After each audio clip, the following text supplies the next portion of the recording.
सभी भक्तजनों को मेरा निवन प्रणाम। राम राम, जय श्री कृष्णा। पुन्नम सिहा की दुनिया में आप सभी का बहुत बहुत स्वागत है। हम श्रीमद् भागवत सुधा सागर का पाठ कर रहे हैं। श्रीमद् भागवत महात्म्य, तीसरा अध्याय, भक्ति के कष्ट की निवृत्ति। नारद जी कहते हैं, अब मैं भक्ति, ज्ञान और वैराग्य को स्थापित करने के लिए प्रयत्न पूर्वक श्री सुखदेव जी के कहे हुए भागवत शास्त्र की कथा द्वारा उज्जवल ज्ञान यज्ञ करूँगा। यह यज्ञ मुझे कहाँ करना चाहिए? आप इसके लिए कोई स्थान बता दीजिए। आप लोग वेद के पारगामी हैं, इसलिए मुझे इस शुक शास्त्र की महिमा सुनाइए। यह भी बताइए कि श्रीमद् भागवत की कथा कितने दिनों में सुनानी चाहिए और इसके सुनने की विधि क्या है?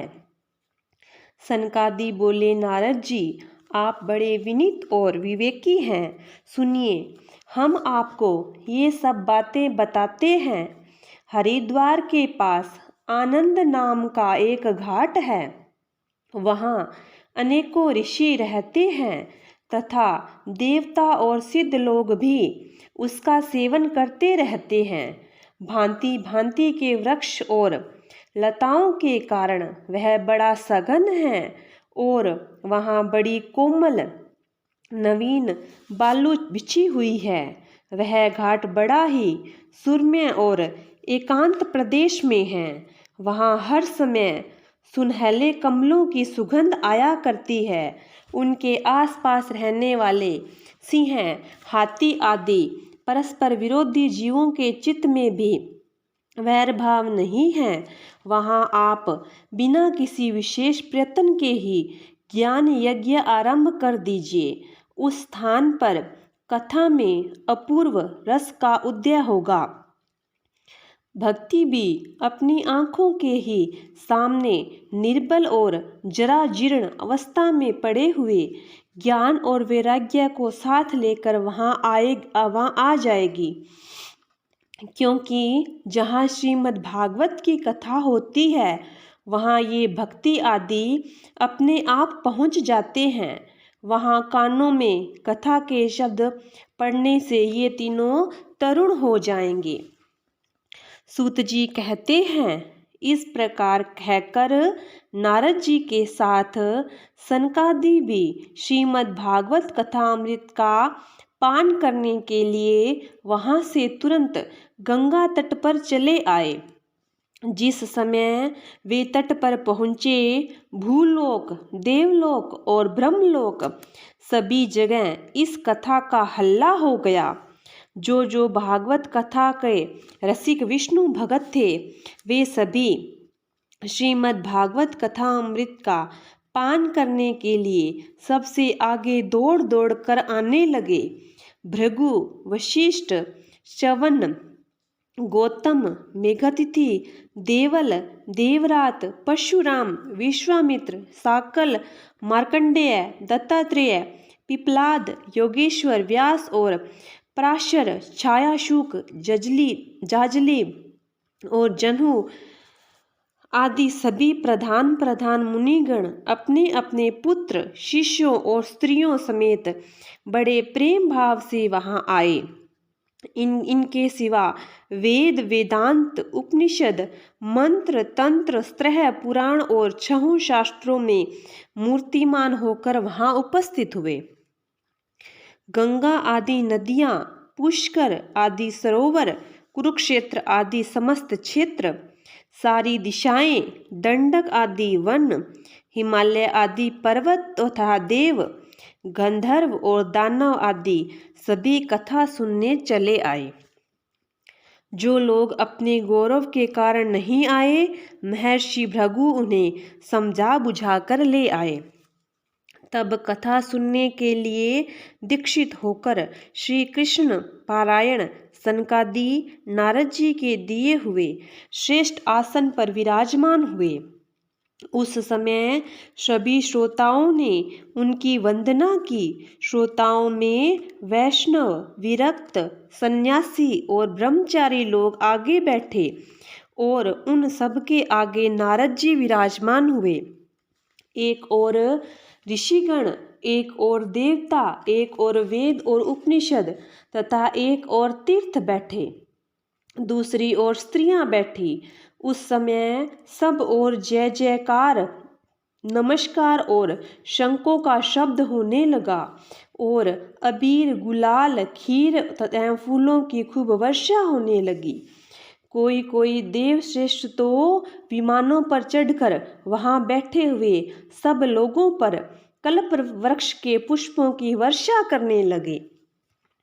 सूत जी कहते हैं, इस प्रकार पूजा समाप्त होने पर जब सब लोग एकाग्रचित हो गए, तब सनकादि ऋषि महात्मा नारद को श्रीमद् भागवत का महात्म्य स्पष्ट करके सुनाने लगे। सनकादि ने कहा, अब हम आपको इस भागवत शास्त्र की महिमा सुनाते हैं। इसके श्रवण मात्र से मुक्ति हाथ लग जाती है। श्रीमद् भागवत की कथा का सदा सर्वदा सेवन आस्वादन करना चाहिए। इसके श्रवण मात्र से श्री हरि हृदय में आ विराजते हैं। इस ग्रंथ में 18,000 श्लोक और 12 स्कंद है तथा श्री सुखदेव जी और राजा परीक्षित का संवाद है। आप यह भागवत शास्त्र ध्यान देकर सुनिए। यह जीव तभी तक अज्ञानवश इस संसार चक्र में भटकता है जब तक क्षण भर के लिए भी कानों में इस सुख शास्त्र की कथा नहीं पड़ती। बहुत से शास्त्र और पुराण सुनने से क्या लाभ है? इससे तो व्यर्थ का भ्रम बढ़ता है। मुक्ति देने के लिए तो एकमात्र भागवत शास्त्र ही गरज रहा है। जिस घर में नित्य प्रति श्रीमद् भागवत की कथा होती है, वह तीर्थ रूप हो जाता है और जो लोग उसमें रहते हैं, उनके सारे पाप नष्ट हो जाते हैं।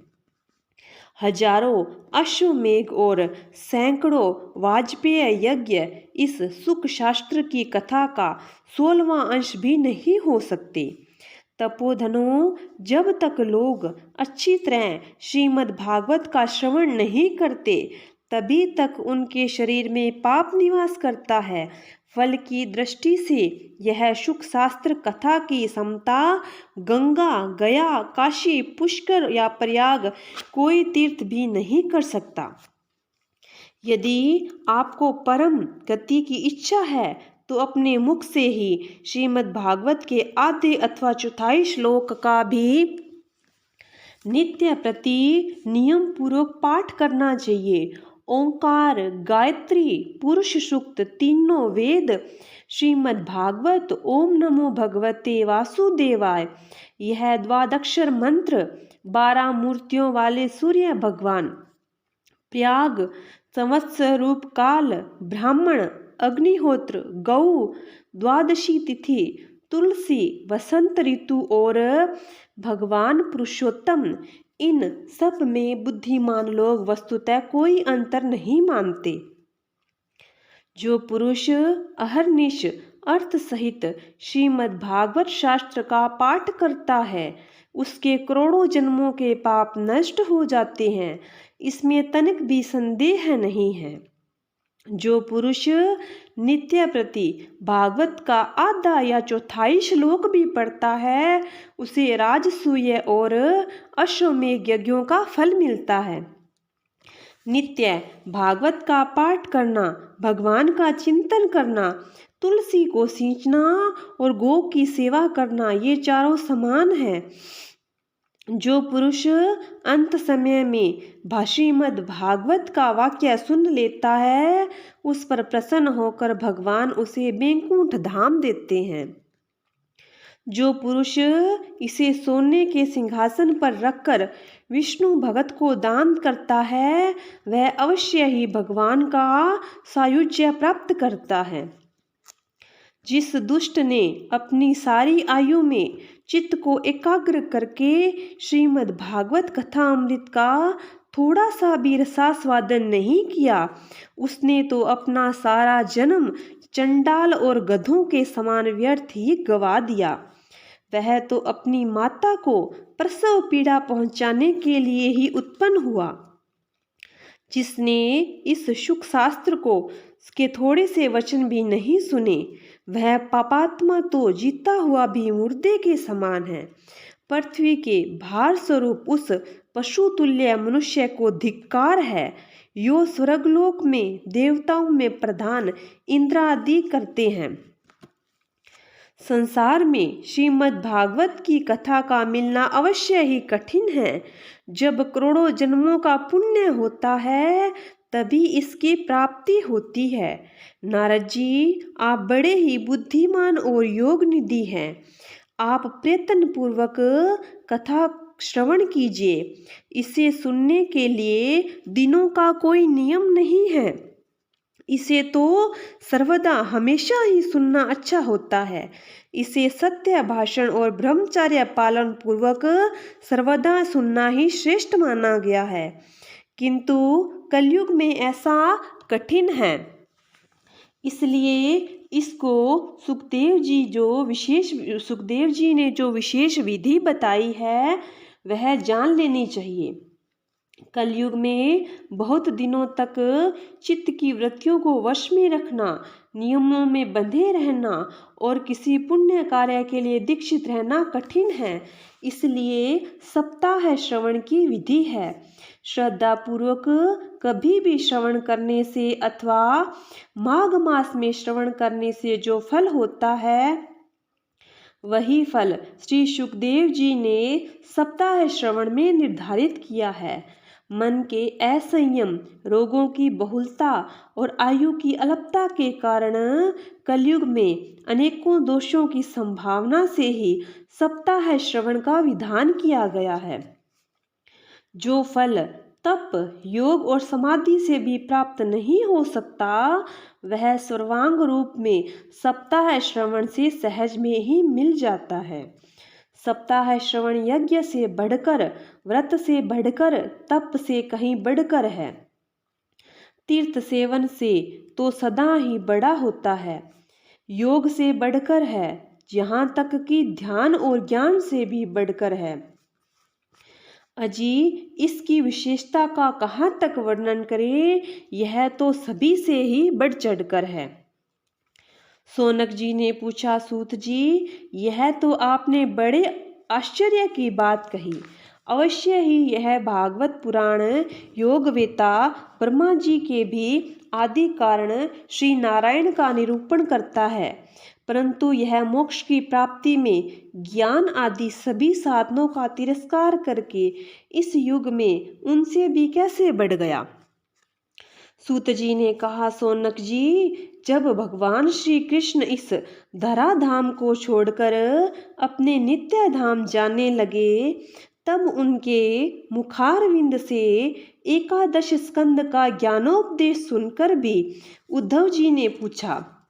उद्धव जी बोले, गोविंद, आप तो अपने भक्तों का कार्य करके परम धाम को पधारना चाहते हैं, किंतु मेरे मन में बड़ी चिंता है, उसे सुनकर आप मुझे शांत कीजिए। यह घोर कलिकाल आया ही समझिए। इसलिए संसार में फिर अनेकों दुष्ट प्रकट हो जाएंगे। उनके संसर्ग से जब अनेकों सत्पुरुष भी उग्र प्रकृति के हो जाएंगे, तब उनके भार से दबकर यह गोरूपणी पृथ्वी किसकी शरण में जाएगी। कमल नयन, मुझे तो आपको छोड़कर इसकी रक्षा करने वाला कोई दूसरा दिखाई नहीं देता। इसलिए भक्त वत्सल, आप साधुओं पर कृपा करके यहाँ से मत जाइए। भगवान आपको आपने निराकार और चिन्ह मात्र होकर भी भक्तों के लिए ही यह सगुण रूप धारण किया है। फिर भला आपका वियोग होने पर वे भक्तजन पृथ्वी पर कैसे रह सकेंगे। निर्गुण उपासना में तो बड़ा कष्ट है, इसलिए कुछ और विचार कीजिए। प्रभास क्षेत्र में उद्धव जी के ये वचन सुनकर भगवान सोचने लगे कि भक्तों के अवलंब के लिए मुझे क्या व्यवस्था करनी चाहिए। सोनक जी, तब भगवान ने अपनी सारी शक्ति भागवत में रख दी। वे अंतर्ध्यान होकर इस भागवत समुद्र में प्रवेश कर गए। इसलिए यह भगवान की साक्षात शब्दमय मूर्ति है। इसके सेवन, श्रवण, पाठ और दर्शन से ही मनुष्य के सारे पाप नष्ट हो जाते हैं। इसी से इसका सप्ताह श्रवण सबसे बढ़कर माना गया है और कलयुग में तो अन्य सब साधनों को छोड़कर यही प्रधान धर्म बताया गया है। कली काल में यही ऐसा धर्म है जो दुख, दरिद्रता, दुर्भाग्य और पापों की सफाई कर देता है तथा काम, क्रोध आदि शत्रुओं पर विजय दिलाता है। अन्यथा भगवान की इस माया से पीछा छुड़ाना देवताओं के लिए भी कठिन है। मनुष्य तो इसे छोड़ ही कैसे सकते हैं। अतः इससे छूटने के लिए भी सप्ताह श्रवण का विधान किया गया है। सूत जी कहते हैं, शौनक जी, जिस समय सनकादि मुनीश्वर इस प्रकार सप्ताह श्रवण की महिमा का बखान कर रहे थे, उस सभा में एक बड़ा आश्चर्य हुआ। उसे मैं तुम्हें बतलाता हूँ, सुनो। वहाँ तरुण अवस्था में आए हुए अपने दोनों पुत्रों के साथ लिए विशुद्ध प्रेम रूपा भक्ति बार बार श्री कृष्ण गोविंद हरे मुरारी, हे नाथ नारायण वासुदेव आदि भगवत नामों का उच्चारण करती हुई अकस्मात प्रकट हो गई। सभी सदस्यों ने देखा कि परम सुंदरी भक्ति रानी भागवत के अर्थों का आभूषण पहने हुए वहां पधारी। मुनियों की उस सभा में सभी यह तर्क वितर्क करने लगे कि ये कहाँ और कैसे आई, कैसे प्रविष्ट हुई। तब सनकादि ने कहा, ये भक्ति देवी अभी अभी कथा के अर्थ से निकली है। उनके ये वचन सुनकर भक्ति ने अपने पुत्रों समेत अत्यंत विनम्र होकर सनत कुमार जी से कहा। भक्ति बोली, मैं कलयुग में नष्ट प्राय हो गई थी। आपने कथा अमृत से सींचकर मुझे फिर पुष्ट कर दिया। अब आप यह बतलाइए कि मैं कहाँ रहूं। यह सुनकर सनकादि ने उनसे कहा, तुम भक्तों को भगवान का स्वरूप प्रदान करने वाली, अनन्य प्रेम का संपादन करने वाली और संसार रोग को निर्मूल करने वाली हो। अतः तुम धैर्य धारण करके नित्य निरंतर विष्णु भक्तों के हृदय में निवास करो। ये कलयुग के दोष भले ही सारे संसार पर अपना प्रभाव डाले, किंतु वहां तुम पर इनकी दृष्टि नहीं पड़ सकेगी। इस प्रकार उनकी आज्ञा पाते ही भक्ति तुरंत भगवत भक्तों के हृदय में जा विराजी। जिनके हृदय में एकमात्र श्री हरि की भक्ति निवास करती है, वे त्रिलोकी में अत्यंत निर्धन होने पर भी परम धन्य हैं, क्योंकि इस भक्ति की डोरी से बंधकर तो साक्षात भगवान भी अपना परम धाम छोड़कर उनके हृदय में आकर बस जाते हैं। भूलोक में यह भागवत साक्षात परम ब्रह्म का विग्रह है। हम इसकी महिमा कहाँ तक वर्णन करें। इसका आश्रय लेकर इसे सुनाने से तो सुनने और सुनाने वाले दोनों ही भगवान श्री कृष्ण की समता प्राप्त हो जाती है। दोनों को ही भगवान श्री कृष्ण की समता प्राप्त हो जाती है। अतः इसे छोड़कर अन्य धर्मों से क्या प्रयोजन। इस प्रकार श्रीमद् भागवत महात्म्य का 3रा अध्याय पूरा होता है। बोलिए विष्णु भगवान की जय हो। बोलिए कृष्णचंद्र भगवान की जय हो। श्री कृष्ण गोविंद हरे मुरारी, हे नाथ नारायण वासुदेवा। श्री कृष्ण गोविंद हरे मुरारी, हे नाथ नारायण वासुदेवा। श्री कृष्ण गोविंद हरे मुरारी, हे नाथ नारायण वासुदेवा।